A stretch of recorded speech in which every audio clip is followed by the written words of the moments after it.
MP telephone ലൈനിൽ നമ്മളോടൊപ്പം ചേരുകയാണ്. ശ്രീ കൊടിക്കുന്നിൽ സുരേഷ്, അങ്ങേയടക്കം ഡീൻ കുര്യാക്കോസിനെയൊക്കെ അടക്കം അവിടെ നിന്ന് വലിച്ചിഴച്ച് അറസ്റ്റ് ചെയ്ത് കൊണ്ടുപോകുന്ന സാഹചര്യമാണ് ഉണ്ടായത്. അങ്ങ് പോലീസ് സ്റ്റേഷനിൽ കുത്തിയിരിക്കുന്ന ദൃശ്യങ്ങളടക്കം ഞങ്ങൾ കാണുകയും ചെയ്തു.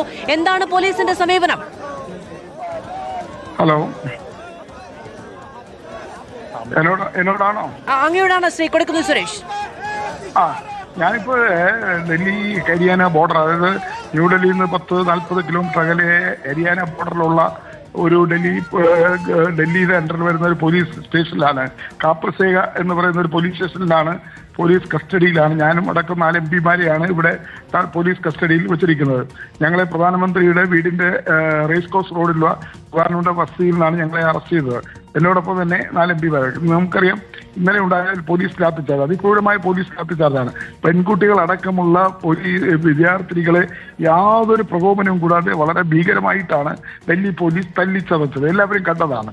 100 ആയിരക്കണക്കിന് വിദ്യാർത്ഥികൾക്കാണ് മർദ്ദനമേറ്റത്. അതിൽ തന്നെ 100 മർദ്ദനമേറ്റ കുട്ടികൾ ഡൽഹിയിലെ റാം മനോഹർ ലോഹ്യ ആശുപത്രിയിലും അതുപോലെ തന്നെ ഡൽഹിക്ക് പരിസരത്തുള്ള പല ആശുപത്രിയിലും ചികിത്സയിലാണ്. പലരും ചികിത്സ തേടാതെ തന്നെ പോലീസിനെ ഭയന്ന് പോയിട്ടുണ്ട്.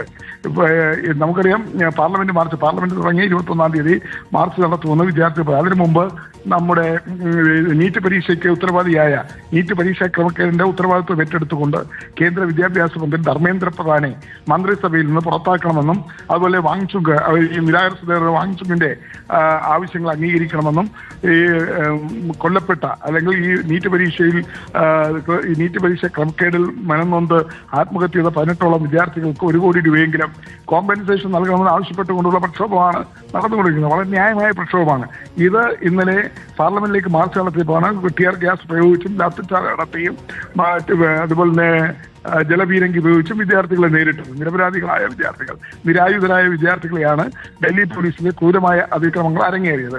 ഇതുമായി ബന്ധപ്പെട്ട് ഞങ്ങൾ പാർലമെന്റിൽ ഇന്ന് അടിയന്തര പ്രമേയത്തിന് നോട്ടീസ് നൽകിയിരുന്നു. പക്ഷേ അടിയന്തര പ്രമേയം അംഗീകരിച്ചില്ല. പ്രധാനമന്ത്രി ഇക്കാര്യത്തിൽ പാർലമെന്റിൽ സംസാരിക്കണമെന്ന് ആവശ്യപ്പെട്ടു. പ്രധാനമന്ത്രി പാർലമെന്റിൽ വന്നുപോലുമില്ല. ഡൽഹി പോലീസ് ആഭ്യന്തരമന്ത്രിയും അമിത്ഷായുടെ അണ്ടറിൽ വരുന്നതാണ്. അതുകൊണ്ട് തന്നെ ആഭ്യന്തരമന്ത്രി ഇന്നലെ ഡൽഹിയിൽ നടന്ന വിദ്യാർത്ഥി വേട്ടയ്ക്കെതിരെ പാർലമെന്റിൽ പ്രസ്താവന നടത്തണമെന്ന് പറഞ്ഞു. അതിന് തയ്യാറായില്ല. ഞങ്ങൾ രാവിലെ സ്പീക്കറെ കണ്ട് ഈ വിഷയത്തിൽ ആഭ്യന്തരമന്ത്രിയുടെ പ്രസ്താവന വേണമെന്ന് സ്പീക്കറോട് ആവശ്യപ്പെട്ടു. ശ്രീ രാഹുൽ ഗാന്ധിയുടെ നേതൃത്വത്തിലുള്ള ലോക്സഭയിലെ പ്രതിപക്ഷ നേതാക്കൾ എല്ലാവരും കൂടി രാവിലെ 10 മണിക്ക് 11 മണിക്ക് സമ്മേളിക്കുന്നതിന് മുമ്പ് 10:30 സ്പീക്കറെ ചേംബറിൽ നേരിട്ട് ആവശ്യപ്പെട്ടു. പക്ഷേ സ്പീക്കർ അതിന് അനുമതി തന്നില്ല എന്നുള്ളതാണ് വിഷയം. അതിന്റെ അടിസ്ഥാനത്തിൽ ഈ വിഷയത്തിൽ ഇന്ന് രാഹുൽ ഗാന്ധിയും പ്രിയങ്ക ഗാന്ധി അടക്കമുള്ളവർ പോലീസിന്റെ ഗുരുതരമായ ലാത്തിച്ചാർജിൽ പരിക്കേറ്റ് ആശുപത്രിയിൽ കഴിയുന്ന വിദ്യാർത്ഥിനികളെ സന്ദർശിച്ചു. അതിനുശേഷമാണ് 3 മണിക്ക് ഈ സംഭവങ്ങളിൽ പ്രധാനമന്ത്രിയും ആഭ്യന്തരമന്ത്രിയും മൗനം വെടിയുന്നു.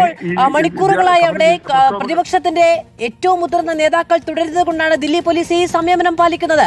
വൈകുന്നേരമായിട്ടുണ്ടെങ്കിൽ ഇതേപോലെ തുടരും എന്ന് വിചാരിക്കുന്നുണ്ടോ? ധാരാളം ആളുകൾ അവിടേക്ക് എത്തുകയാണ്. ഇന്നലത്തെ സ്വഭാവം കാണിക്കില്ലേ? തീർച്ചയായിട്ടും. കാരണം ഞങ്ങൾ സമാധാനപരമായിട്ടാണ് ഇത് പ്രധാനമന്ത്രിയുടെ ശ്രദ്ധയിൽ കൊണ്ടുവരാൻ വേണ്ടി ഞങ്ങൾ പ്രധാനമന്ത്രി വസതിയിലേക്ക് ഞങ്ങൾ മാർച്ച് ചെയ്തത്. ഞങ്ങൾ യാതൊരു അക്രമവും കാണിച്ചില്ല. രാഹുൽ ഗാന്ധിയുടെയും പ്രിയങ്ക ഗാന്ധിയുടെയും മല്ലികാർജുൻ ഖാർഗെയുടെയും കെ സി വേണുഗോപാലിന്റെയും ഒക്കെ നേതൃത്വത്തിൽ ഞങ്ങൾ പോയത്. ഞങ്ങൾ യാതൊരു തരത്തിലുള്ള അക്രമം കാണിച്ചില്ല. ഞങ്ങൾക്ക് പാർലമെന്റിൽ പറയാനുള്ള അവസരം തരുന്നില്ല.